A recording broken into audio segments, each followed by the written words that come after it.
قومی ٹیم کے سابق فاسٹ بولر شاہین افریدی کی کپتانی جانے کے بعد ان کی نیوزی لینڈ کے خلاف T20 سیریز میں شرکت بھی غیر یقینی کا شکار ہے۔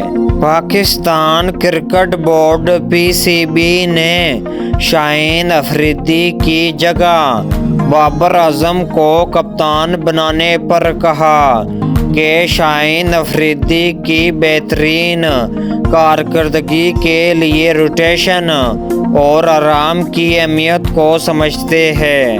PCB کا کہنا ہے کہ فیصلے پر شاہین افریدی نے کہا، قومی ٹیم کی قیادت کرنا ایک اعزاز کی بات تھی۔ بطور کھلاڑی میرا فرض ہے کہ میں اپنے کپتان کی حمایت کروں۔